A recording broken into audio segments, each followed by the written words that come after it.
Selamat datang di Morning Toolbox by Azur Group, sebuah podcast resmi dari PT Azur Investama Group.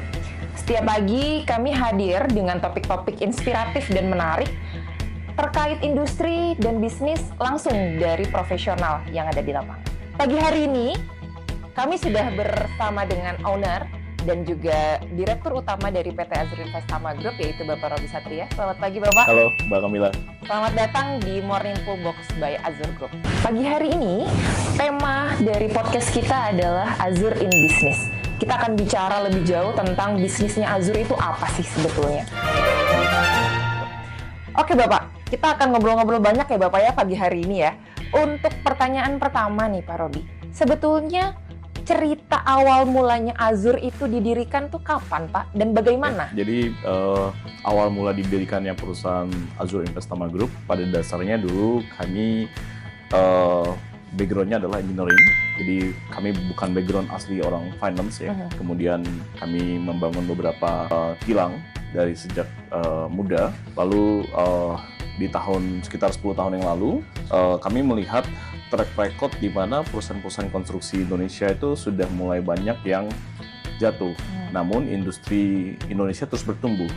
Dengan banyaknya industri yang terus bertumbuh, namun tidak diimbangi dengan konstruksi industri, ya kontraktor-kontraktor industri di Indonesia mengakibatkan besarnya potensi masuknya konstruksi asing ke Indonesia. Dan itu sudah cukup terbukti dari 10 tahun belakangan ya. Nah dari sana Azur melihat opportunity, kemudian kami pada saat itu belum mendirikan Azur, kami mendirikan perusahaan engineering untuk membantu perusahaan-perusahaan menyelesaikan proyek-proyek mereka dari sisi engineering maupun PMC. Lalu seiring jalan kami membangun perusahaan konstruksi untuk membantu menyelesaikan proyek-proyek konstruksi baik pipa gas, pipa minyak, lalu tangki minyak, kemudian mechanical installation, heavy lifting, dan sampai ke fase pre-commissioning dan testing. Dan seiring jalan, kami melihat juga banyak kontraktor-kontraktor Indonesia, teman-teman di kontraktor Indonesia itu mengalami permasalahan keuangan yang dimana perusahaan-perusahaan itu mampu mengerjakan secara teknikal, namun tidak mampu secara komersial, yang mengakibatkan banyaknya perusahaan bangkrut. Baik itu walaupun sudah dibiayai oleh bank, tapi banyak perusahaan yang konstruksi yang bangkrut. Nah dari sana kami membangun satu portofolio perusahaan yang namanya Azur Investama Group, di mana kami berharap kami bisa melakukan pengelolaan yang baik, baik itu secara keuangan maupun secara manajemen, sehingga memiliki kemampuan yang cukup kokoh di bidang pembangunan industri Indonesia. Kira-kira background-nya seperti itu Mbak Kamila. Oke, nama Azur itu asalnya dari mana Pak? Nama Azur itu sebenarnya kalau dari makna harfiahnya adalah bright blue sky ya. Jadi langit biru.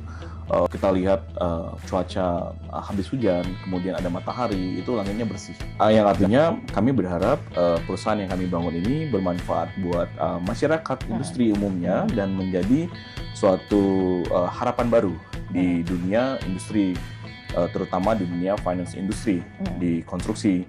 Dan kami juga melihat Azur menjadi salah satu perusahaan capital investment pertama di bidang konstruksi industri yang cukup aktif sampai hari ini dengan pembiayaan-pembiayaannya menangani proyek-proyek yang cukup besar dan menjadi proyek-proyek vital di Indonesia.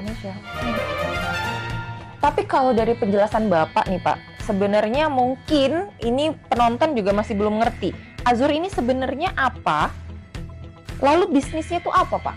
Azur itu sebenarnya adalah portfolio company atau holding company yang mengelola subsidiary di bawahnya. Bisnis yang di-handle oleh Azur lebih banyak strategik dan investment. Jadi Azur membeli perusahaan, kemudian atau membangun perusahaan baru, lalu mengelola perusahaan tersebut yang memberi value yang baik buat masyarakat, namun memang spesifik di dunia industri dan konstruksi.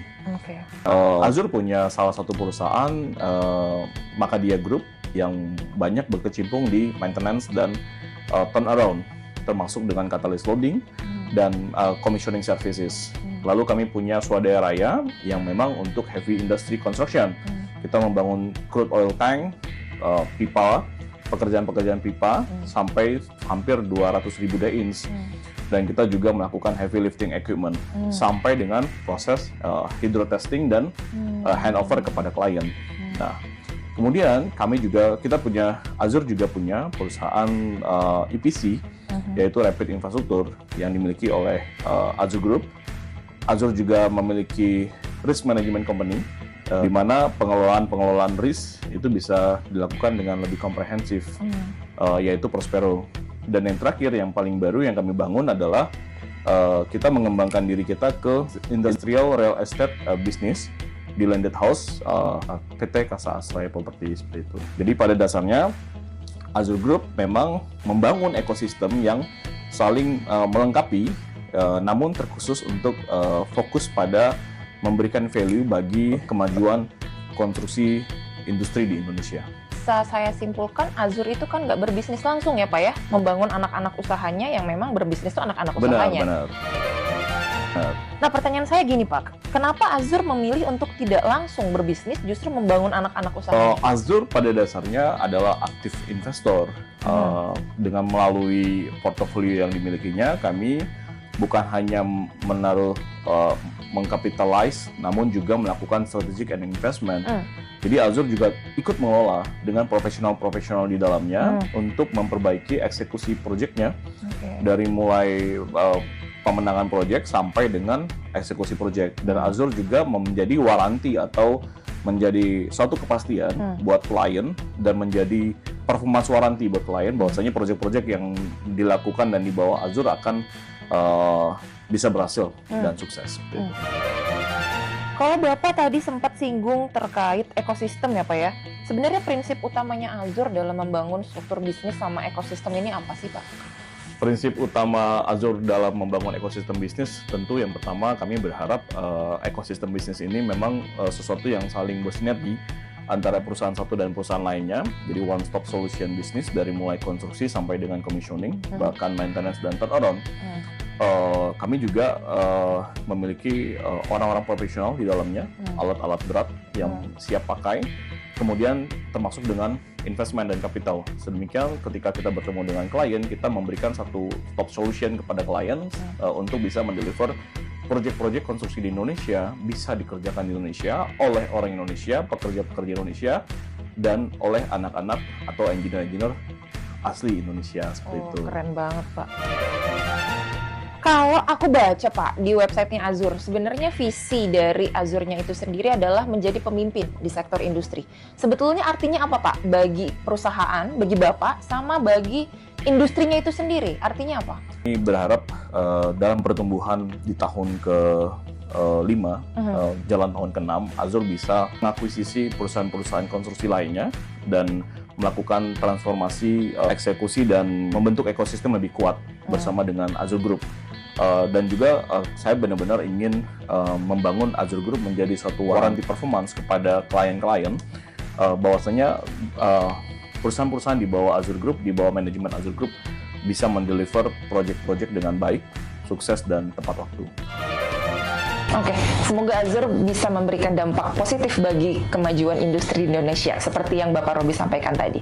Sebagai penutup dari bincang-bincang pagi kita pada hari ini, bisa Bapak sampaikan kepada pendengar di podcast ini, Pak, sebetulnya gimana Azure melihat masa depan industri di Indonesia dan perannya Azure di dalamnya itu apa, Pak? Sebagai Indonesia, saya berharap memang Indonesia menjadi negara yang terbuka ya dengan kemajuan teknologi, baik itu teknologi engineering maupun konstruksi.